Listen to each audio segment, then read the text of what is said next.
Hornets big man Mark Williams trolled the Lakers right after they were eliminated from the playoffs in Game 5 by the Minnesota Timberwolves.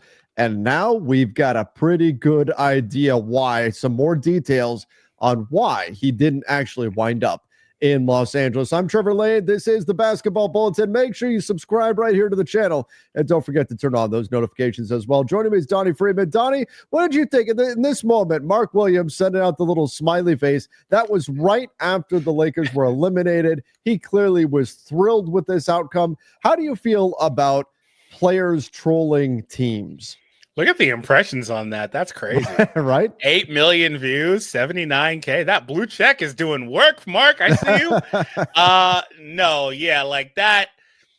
It's petty, but I mean, it's fair. It's fair game, right? It's fair. Yeah, I don't have a problem with players doing it. No. I think it becomes more questionable when it's teams doing the trolling because they're businesses, and I don't even necessarily mind that all that much. Some teams do it, some don't. But anyway, Mark Williams was clearly pleased to see that the Lakers were eliminated. If you remember, at one point he was expected to become a Los Angeles Laker. He is a Charlotte Hornet, was expected to get traded to the Lakers. The deal was essentially done, but then the Lakers rescinded the trade on a failed physical. It would have sent Dalton Knecht a first-round pick and a pick swap, plus Cam Reddish to Charlotte in exchange for Mark Williams. Donnie, did you like that deal? Did you think that was an overpay? How did you feel about that? So I know they needed a center. I just had a lot of questions about Mark specifically. I know the offensive ceiling was high. I have questions about his defensive ability. And then above all else, questions about his health. I mean, his health is extremely checkered. So I was like, I think they're quite frankly overpaying because of the question mark with that. And apparently they might have felt the same way, which is something that we've talked about, but have always kind of like argued against, but maybe new information. Here's new information, right here. We had not heard this before. This was buried deep in an article by Bill Plaschke for the LA Times, talking about the Lakers' goals for this season and what they need, how they need to find a center. Everyone thought the Lakers had this big man this winter when Pelinka followed Doncic's stunning acquisition with a trade for Mark Williams. But then the Lakers got cold feet. They worried that they overpaid for Williams, worried he was too immature for their smart veteran system. I think that's a little bit ironic. They're worried that he was immature, and then he started trolling them after they lost. Scathing right there. That is right. They thought he was immature, and eventually that worry turned a bad physical into a deal killer. So, Donnie, think about that, right? I was just having this conversation with people the other day.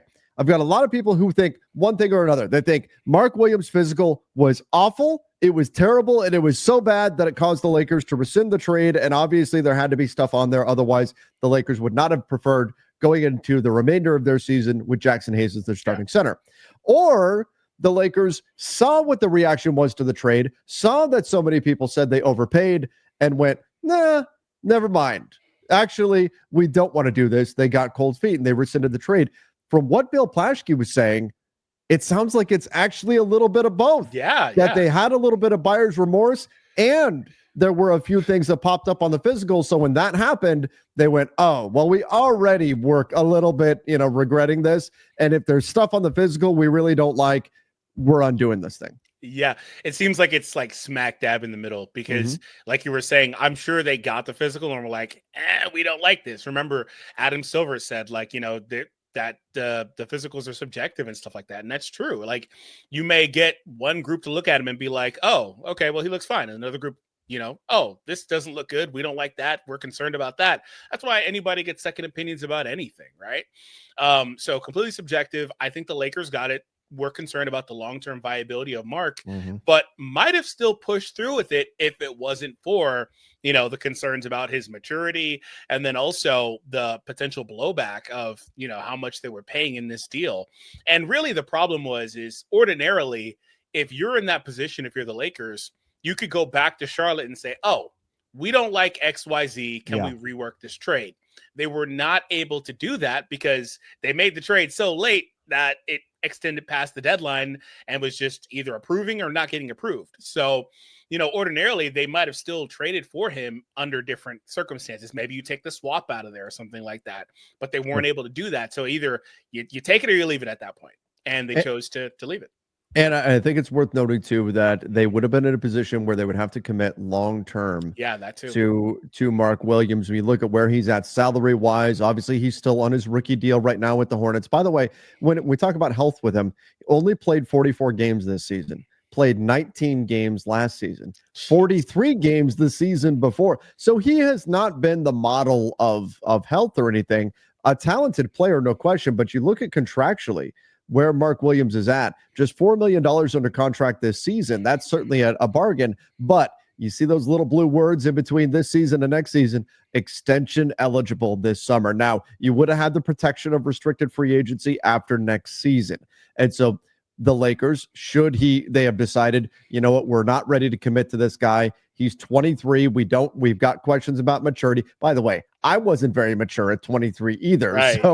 So I don't know how much I can fault him, but they didn't have to extend him this summer. They could have waited for him to hit restricted free agency and then would have still had the protection of restricted free agency where they could have matched any offer. But had they wanted to commit to him long term, and most teams probably would look at doing some type of extension, they would have had to have done so, or potentially done so this summer.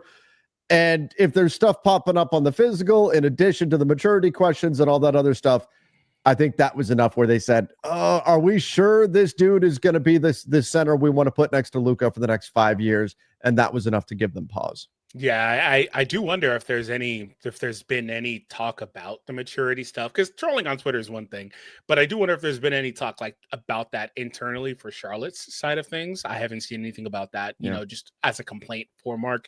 But like I said, the injury thing it's pretty bad. So I don't know what I would even be comfortable extending him at. And if you're giving up all of that, you have to be really confident in what this player can be for you in the long term, right? So I don't know. It just all around, it didn't seem like a situation I'd be comfortable with. But with the fact that they didn't have much of a choice, I can understand why they potentially would have gotten cold feet. It's just funny because that had been something people were saying all along, is like, especially from the Charlotte side, they were like, nah, because, you remember the Hornets came out, they put out that post, we're still committed to Mark. We're so excited to have him back. And despite and all the other team saying XYZ, all this. The Hornets were not happy. They were pissed, right? And I do wonder if they tried to, I don't know if it's like they tried to sell, a lemon or what it was. Maybe they genuinely like him, but you can look at it from either perspective. It's just really weird all around, right? The reporting out of Charlotte was that they will try to move him again this summer. Okay. And so that was part of it. They're going to try to move him again, especially since they already went ahead and executed the Yusuf Nurkic trade and got in another center. So for the Hornets, if they're going to try to move him again, they want to do everything they can to push back against any sort of idea that there's something wrong with Mark Williams, whether it's immaturity or knees or ankles, head, shoulders, knees, and toes, whatever it is, it doesn't. They're going to push back against that because they want to move him. Now, that could put Mark Williams right back on the trade block this summer. He's extension eligible. Is there a team that will be interested in him? Will he pass a physical? Clearly, there was something in the physical, but will he pass that physical? Where would he land? Could we be living in just a bizarre Twilight Zone-esque situation where the Lakers call up the Hornets again instead and say, hey, we want to run another physical. We really saw what Jackson Hayes at center means, and let's have another talk here. Yeah, I do wonder about that. Mark he's intriguing to me because I do think he's a center that has really high, like I said, upside, especially on the offensive end. It's just, I do wonder about his ability to stay healthy and the amount of workload you can put on him, especially for the long term. There are a number of teams that need a big, but the question is do you need a big at whatever his salary number winds up being? And what is that extension? Is it a 30 million extension? What is he going to get? Is it 20? Is it going to be max? Is he looking for a max, or what's the number for him? Because I think that really matters in terms of a team trying to trade for him. I wanted to ask you also, with Mark, is this now hindsight being what it is, this was a successful tenure, of course, but is this like a Bynum thing where like there's Ooh. concerns about it, all that stuff. Like Bynum really only was healthy for like 1 season. Yeah. I, So I mean, that's the question, right? Andrew Bynum at one point was the second best center in the NBA behind Dwight yeah, he Howard. was He had super the good. Yeah. stretch, but man, he burned bright. He burned bright, and he burns out too fast. Yeah. But You got 2 chips though, so that's right. But when he was drafted, part of the reason why he was there where he was, which I believe was at 10 for the Lakers that year, part of the reason why he was there was because of the knee issues. They knew that he had significant knee issues and probably would not have a super long career, but believed in his talent and believed that it would be worth it anyway, even if he did fizzle out. And I don't believe he played past 30 or even got to 30. I have to go look and see, but no, I think he played like at 30 for the Cavs, and that was like it. And that was about it, right? Yeah. So if it's a situation like that, especially because if you're the Lakers under the new CBA, you'd have to commit long-term salary to Mark Williams. And if there's something on there where they said, "Oh man, this dude's knees are screwed. He's in, he might be okay right now, but in the future, he's the likelihood of him staying healthy is not high." It's possible that they just didn't want to take that same gamble and said, "Look, we know he could be healthy for a couple of years, but beyond that, probably not," or something like that. If that was the situation. And oh wait, we don't think he's that mature of a person. We're worried about how he actually fits. Okay, let's undo this thing. Maybe that was the situation where, whereas had he not been, as you said, maybe they would have been a little more willing to had them feel like this dude's got his head on straight, he's totally mature, he's a perfect fit. Maybe they just say, okay, we go ahead and we roll the dice here.